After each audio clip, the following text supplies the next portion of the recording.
Selasa, tanggal 2 Oktober tahun 2001.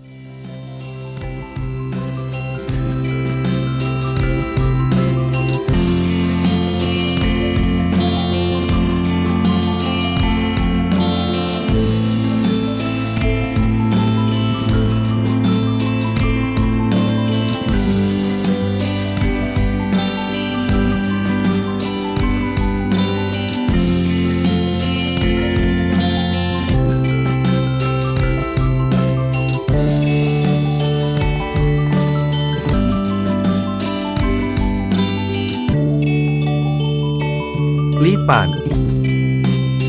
Seekor lipan merayap di sela-sela tumpukan kayu bakar di belakang bedeng ketika ibu hendak mengambil salah satu dari kayu-kayu itu. Ibu tak menyadari keberadaan sang lipan, ditariknya kayu, lalu dipotong-potongnya menggunakan parang. Merasa terancam, hewan bertubuh gelang-gelang itu mencelat ke tanah, mendarat beberapa senti di samping kaki ibu. Sang lipan tidak lari, alih-alih siaga, siap dengan jarum racunnya. Ibu tidak menyadari hal itu, malah menggeser kakinya hingga menginjak bagian kepala lipan. Sontak ibu berjingkat, dan parang pun diangkat. Tahu diri, lipan pun kabur terbirit-birit ke tempat rimbun, menyusup di balik gerumbulan semak, bersembunyi. Akibat sengatan itu, kaki ibu bengkak membiru. Kepala pusing, pandangan berkunang. Ibu tak sanggup berdiri lama, tetapi ia memforsir diri mengambil wudhu serta salat 5 waktu. Ketika berbaring, kakinya yang terkena sengat harus digantung menggunakan kain setagen agar dapat meringankan rasa sakitnya. Apakah secara medis hal itu dibenarkan? Tidak ada yang tahu. Dokter jauh, puskesmas jauh. Kami hanya bisa berdoa mudah-mudahan racun lipan tidak mematikan. Aku ingin melihat binatang itu, kata ibu seusai salat maghrib. Aku ingin membunuhnya. Palingan nanti kamu akan disengatnya lagi, celetuk bapak. Menjelang Isya, bapak menyediakan segelas air minum dan mengaji di depan gelas itu, lalu ibu disuruhnya meminum air yang telah dibacanya itu. Tak lama kemudian, ibu tidur lelap dan keesokan harinya sudah tidak merasakan sakit lagi. Kamu masih ingin bertemu lipan itu? Tanya bapak. Iya, masih.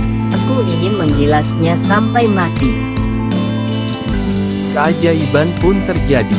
Sore harinya, aku dan ibu sedang duduk di beranda ketika seekor lipan datang mendekat. Ia datang mendekat dengan gerakan lambat merayap. Benar-benar lambat merayap. Apakah itu lipan yang kemarin menyengat ibuku? Ibu yakin, lipan itulah yang pernah menyengat kakinya. Maka, bergegas diambilnya sapu. Gagang sapu itu diangkatnya tinggi-tinggi. Anehnya, si lipan tetap diam meringkuk, kaki-kakinya saling bertaut. Baru pertama kali sepanjang hidup aku menyaksikan seekor binatang berbisa memasrahkan ajalnya di depan manusia. Aku tahu ibu tak akan tega membunuhnya dalam kondisi seperti itu, maka segera kuambil pisau. Jangan, cegah ibu.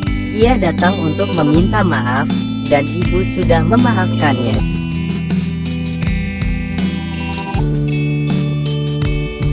Kepiting.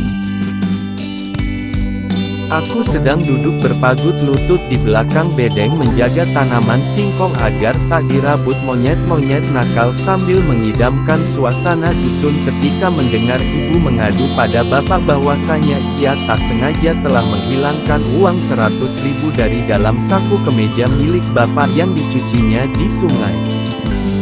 Uang itu luput saat kubilas kemeja ini, lapor ibu dengan nada penuh sesal. Mungkin hanyut ke hilir di bawah air. Kalau hilang, ya apa boleh buat? Kata bapak, meskipun wajahnya cemberut kepingin marah.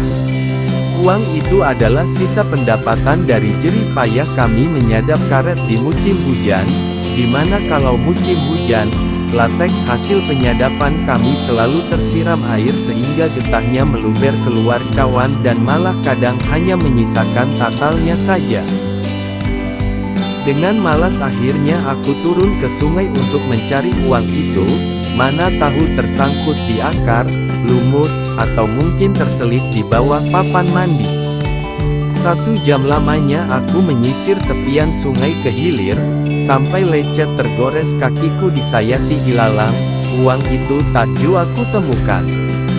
Maka aku pulang berawai, berusaha lapang dada bahwasanya uang itu mungkin bukan rezeki kami. Aku tak bisa tidur, Keluh ibu malam harinya. aku terus memikirkan uang itu. Pagi-pagi sekali keesokan harinya sebelum matahari benar-benar menampakkan diri, aku sedang melangut di beranda ketika tiba-tiba mendengar pekik riang ibuku dari arah sungai. Aku bergegas menemuinya. Ibu menunjuk ke dasar sungai. Arus sungai lumayan deras sebab malam tadi hujan turun lebat di daerah hulu. Aku terpukau, bunga sekaligus merasa ganjil. Aku terpana tak percaya melihat seekor kepiting berwarna hitam menyongsong arus sementara kedua capitnya menjepit selembar uang 100.000. Kepiting itu menyelamatkan uang kita, Bisik ibu.